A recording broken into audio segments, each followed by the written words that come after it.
Welcome back to Dark by Default Studios. This is part 3 of Harold Henthorne's chilling story, and tonight, things get even darker. Just when investigators thought they'd uncovered all his secrets, a terrifying new question emerged. Was there a third victim?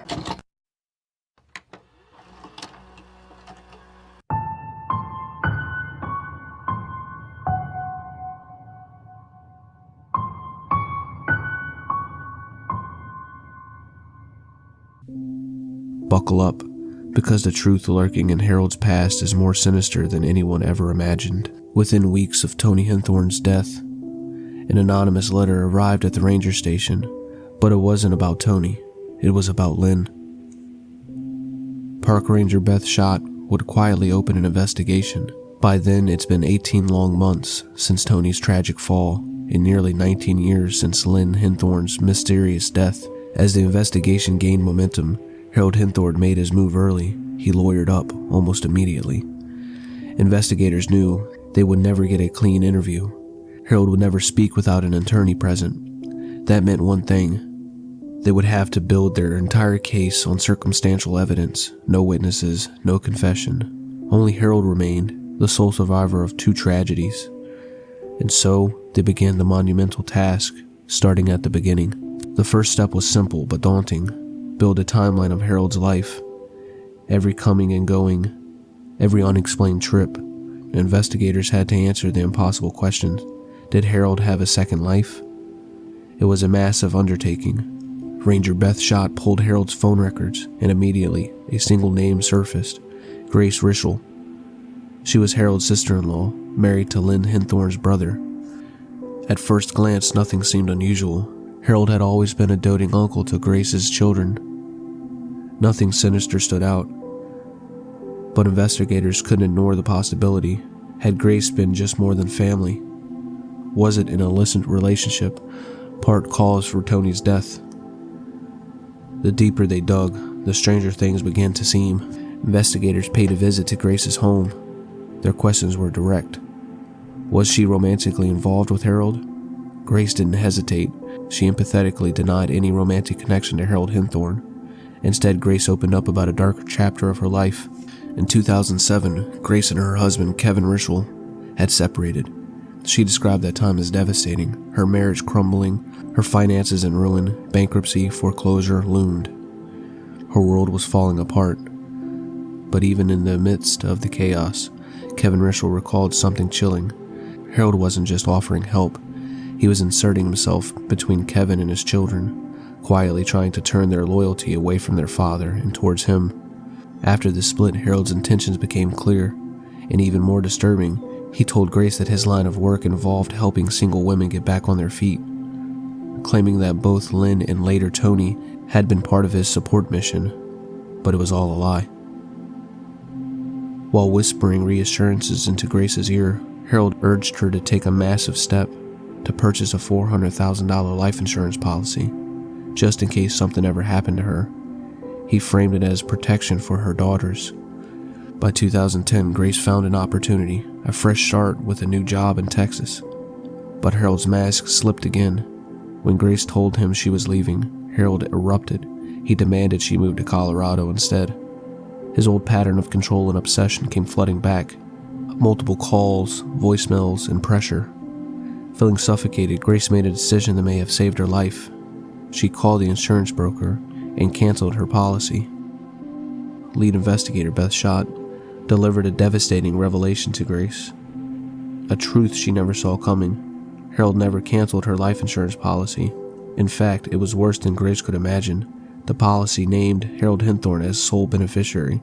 Not her daughters, not her family, just him. If anything were ever to happen to Grace, Harold would walk away with $400,000. There was no mention of her children, no preservation for their future. It was becoming painfully clear. Harold hadn't just been manipulating Grace's trust, he had set the stage for something far darker. Grace's blood ran cold as reality hit her. Was Harold planning to make her his third victim? The timeline was damning. The policy had been put in place just before Tony Henthorne's death. Chilling details suggest Harold had been methodically getting all his ducks in a row, laying the groundwork for the next move. Investigator Beth Schott later reflected on the mounting evidence with a heavy heart.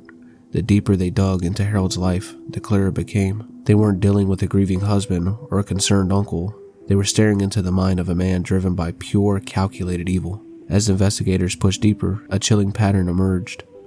Insurance seemed to link everything, every tragic death, every suspicious move. The investigating team soon discovered Harold had taken out far more life insurance on Lynn Henthorne than any of her family ever realized. Officially, Lynn and Harold even held policies of $300,000 for one another, but hidden beneath the surface was an additional policy Lynn had never known existed, some ranging up to $150,000. In the aftermath of Lynn's death, Harold quietly collected over $600,000, but the web didn't end there. Investigators turned their focus to Tony Henthorne and saw the same sinister blueprint unfold. Almost immediately after Harold began his relationship with Tony, he had started taking out life insurance policies, setting a deadly precedent. In the only interview Harold ever gave before securing a lawyer, he downplayed everything, telling investigators there was only one policy, but the truth told a different story. Beth Schott, refusing to stop digging, reached out to a publishing house for insurance policies, requesting any documentation tied to Tony Henthorne. What she uncovered was staggering. At least 4 separate life insurance companies held policies on Tony. Timeline was damning. In 2001, just a year after their marriage, Harold took out a $1.5 million policy. In 2005, the year their daughter Haley was born, another $1.5 million policy appeared. And by 2008, yet another policy had been added. The single policy Harold claimed it was a lie. The total value stacked up to a horrifying $4.7 million. Each policy was another thread in Harold's intricate web, and now investigators were starting to see the full, terrifying picture. A friend of Tony's would later say the saddest thing about the entire story was simple. We know Harold never loved her. Tony's mother remembered a slow, painful disconnection after her daughter moved to Colorado. Whenever she would try to call Tony, it wasn't Tony who answered, it was Harold every time. Harold was always there, listening, monitoring the conversation, ensuring nothing was said that he didn't approve. It was disturbingly similar to the pattern investigators uncovered with Lynn Henthorne years before in Colorado. In Colorado, Harold's control tightened like a noose. Tony's own mother would go nearly a decade without having a simple private conversation with her own daughter. Once Harold had Tony fully in his grasp, he made her quit teaching Sunday school. He forced her to leave the church choir.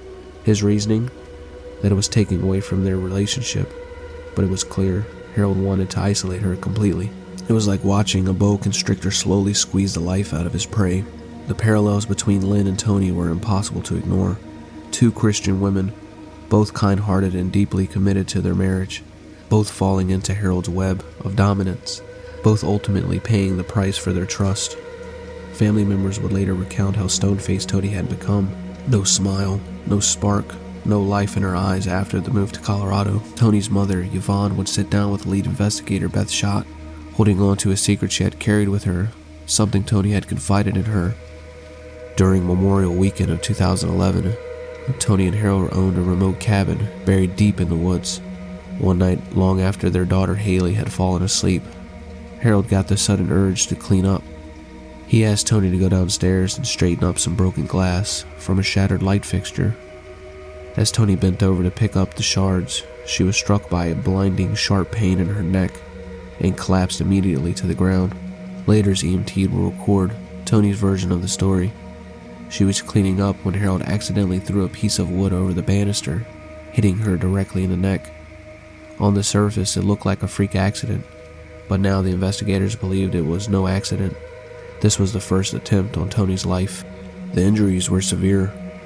A fractured vertebrae, damage to her cervical spine, and numbness radiating down her left arm. A devastating blow for someone whose career as a surgeon depended on precision and control. It was nothing short of a miracle that Tony survived that night. What made it even more chilling was the mystery around the weapon. Some witnesses said the wood was a 2x6 beam. Others claimed it was a 20-foot long beam. The truth was clouded in darkness. But one thing was certain. Harold had tested the fates once, and fate had given him a second chance. As investigators continued to compile evidence against Harold, a disturbing pattern began to emerge. They discovered that Harold would leave town a couple Thursdays a month, always without a clear explanation. The team wondered, were these secret trips connected somehow to Tony's death? But Harold made a fatal mistake, a move so reckless, it all but sealed his fate. In a national park, Harold had placed himself square under the federal jurisdiction, and the long arm of the federal law enforcement. It doesn't miss. Lead investigator Beth Schott personally escorted the federal prosecutor to the crime scene at Deer Mountain. They hiked a far distance up the trail, but strangely they veered off of the mountain path. The prosecutor paused, confused. "This doesn't make any sense," she said. Beth Schott replied grimly, "Exactly. That's what you need to see."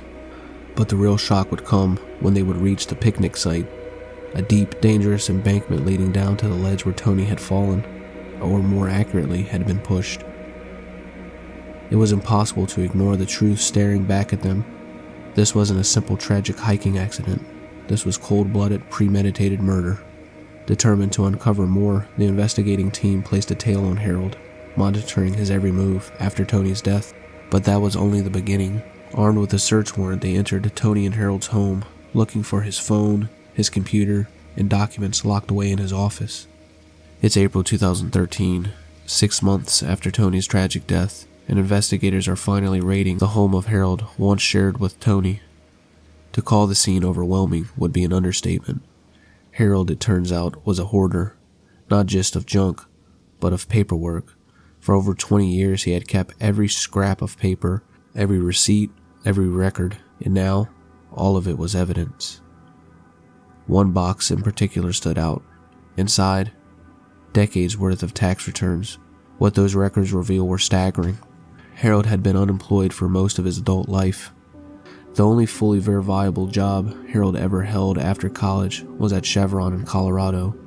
But even then, a former coworker said Harold was constantly on the verge of being fired, unable to complete a project, slipping through the cracks, until he abruptly quit before being terminated. The only other notable employment, a brief stint working at a fundraiser at a Christian college, where once again Harold resigned just before being pushed out, and the tax returns laid bare a chilling truth. Since 1992, Harold Henthorne had reported zero income, 2 decades of lies, manipulation, and intention, all buried under piles of paper, were finally beginning to come to the surface.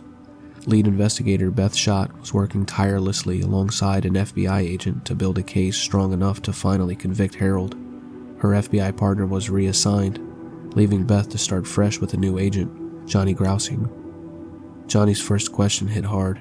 Can we prove if the push was on purpose or by accident? Beth had to admit no. Johnny pressed on.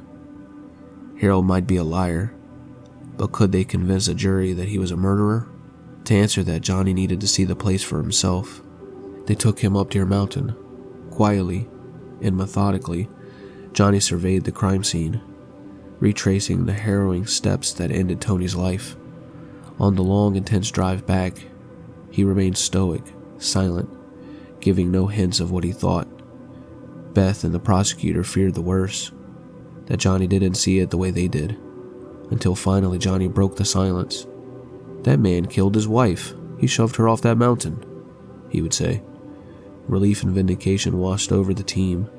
They weren't crazy. They knew what happened. And now, so did he. Meanwhile, Harold carried on his twisted version of normal life. He continued living for 2 more years in the house that he bought with Tony, raising their daughter Haley under a growing shadow of control. Friends of Tony's would later say that after Haley was born, Tony seemed to fade into the background, a third wheel in her own marriage. Harold had always sought out a woman who was faithful, submissive, and easy to dominate. Now with a daughter that he could mold completely, it seemed Harold no longer had a use for his wife. Multiple factors had led to Tony's death, but the chilling truth was becoming clear. As the investigators pressed forward, Beth's team desperately tried to gather anything they could about Harold's past. His own family stonewalled them, refusing to talk, so they turned to former school friends, piecing together a dark portrait. One junior high classmate remembered Harold as charming, yes, but also annoying, someone you tolerate but didn't fully trust. More telling was Harold's behavior after school. He rarely wanted to go home, spending long hours lingering at friends' homes. The investigators quickly formed a theory. Harold's home wasn't safe. Digging deeper, they uncovered the truth. Harold's father was an alcoholic, prone to violence, a man who beat Harold's mother in front of him. One friend would recall a pact Harold had made, vowing he would never drink or raise his hand against a woman. A chilling irony, given what Harold had grown up to do. Sure, he might not throw fists.